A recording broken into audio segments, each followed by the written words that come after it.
அடுத்து துபாயிலிருந்து முகம்மதுங்கிற சகோதரர் கேட்குறார், இருவர் ஜமாத்தாக தொழும்போது எப்படி சஃபை சரி செய்வது? 2 பேர் தான் தொழுகிறாங்க, சஃபு எப்படி நிற்கணும்? அதில் இருவரில் ஒரு ஆணும் ஒரு பெண்ணும் இருந்தால் எப்படி செய்யணும்? 2 பேருமே ஆம்பளையாக இருக்கிறாங்க, அப்போ எப்படி சஃபு நிற்கணும்?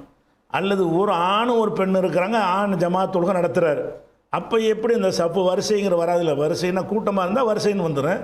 இருக்கிறது ஒரு ஆள், நான் ஒரு ஆள் இமாமு, பின்னாடி ஒரு ஆள், அல்லது நான் ஒரு இமாமு பின்னாடி ஒரு பெண்ணு.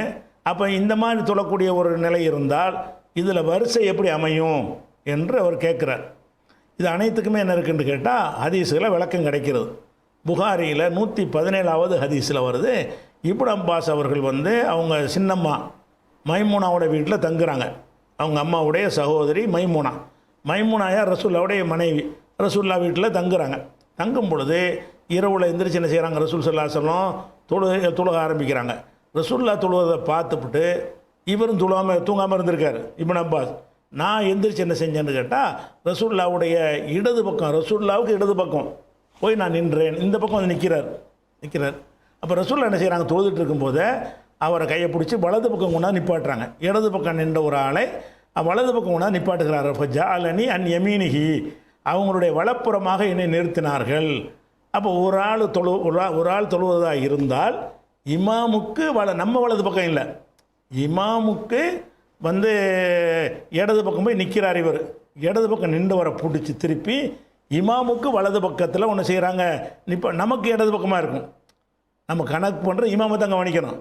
நமக்கு பார்த்தோம்னு சொன்னால் இமாமுக்கு வலப்புறம் நின்றோம்னு சொன்னால் நமக்கு இடப்புறமாக தான் அது இருக்கும். நம்ம அப்படி பார்க்காம இமாமை கணக்கில் வச்சுக்கிறணும். இமாமுக்கு இடதுபுறமாக அவர் நிற்கிறவரை எப்படியும் செய்யலாம் அப்படியும் செய்யலான்றது அப்படி திருப்ப தேவையில்லை. தொழுகையில் நின்றுட்டார். தொழுகையில் நிற்கிறாளை பிடிச்சி என்ன செய்கிறாங்க? அப்படி இழுத்து கொண்டு வலது பக்கத்தில் நிப்பாட்டுறார்கள் என்று சொன்னால், ஒரு இமாம் இருக்கும்போது இன்னொரு ஆள் போய் சேர்வதாக இருந்தால் இமாமுடைய வலது பக்கம் போய் சேர வேண்டும். அது நம்முடைய இடது பக்கம்னு வரும். இமாமுடைய வலது பக்கம் சேரன்னு இது புகாரில் 117வது ஹதீஸில் இருக்குது. அதே மாதிரி முஸ்லீமில் ஒரு ஹதீஸ் இருக்கிறது. என்ன வருதுன்னு கேட்டால் இப்படி வருது, சும்மா ஜேத்து ஃபக்கும்தி அன் யசாரி ரசூலுல்லாஹி ஸல்லல்லாஹு அலைஹி வஸல்லம். பிறகு நான் ரசூல்லா தொழ போனேன்.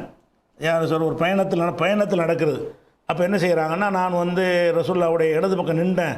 ஃபஹத பியதி, என் கையை பிடித்து, ஃபதாரணி, அப்படி என்னை சுற்றி, ஹத்தா அகாமணி அன் யமீனிஹி, எனக்கு பிறகு வலது பக்கம் நிப்பாட்டி கொண்டார்கள்.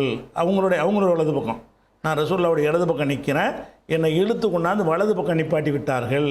நிப்பாட்டின உடனே பிறகு ஜப்பார் இப்னு ஸஹ்ர்னு ஒருத்தர் வர்றார். அவர் உள்ள செஞ்சு என்ன செய்கிறாரு? அவர் ரசூல்லாவுக்கு இடது பக்கம் நிற்கிறார். அதாவது முதல்ல ஒருத்தர் நிற்கிறாரு, அவரை தூக்கி வலது பக்கம் நிப்பாட்டியாச்சு. இன்னொருத்தர் லேட்டாக வர்றாரு.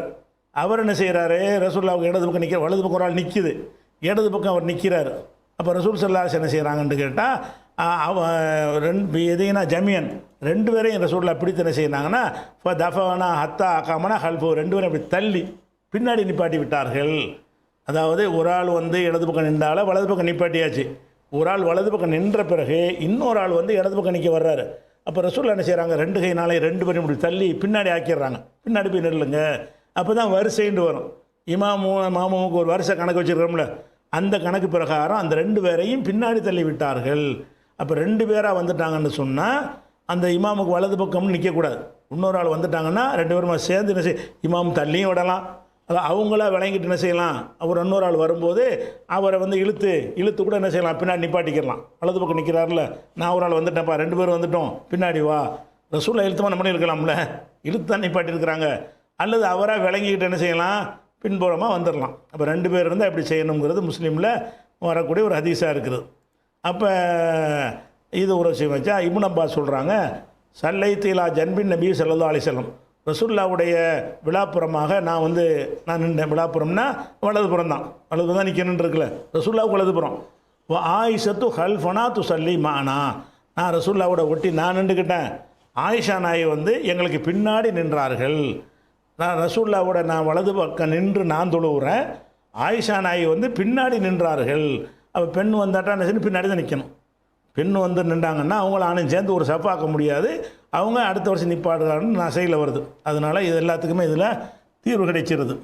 அதே மாதிரி இன்னொரு சம்பவத்தில் புகாரில் 380வது ஹதீஸில் வருகிறது.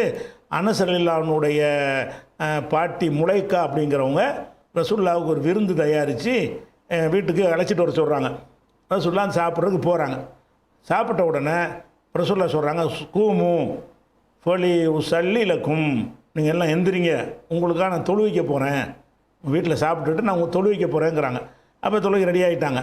அப்போ ரொம்ப பயன்படுத்தினால் கருப்பாக போயிருந்த ஒரு பாயை எடுத்து விரிச்சு தண்ணீரை தெளித்து ரசூலுல்லாஹ் நின்று தொழுகிறாங்க.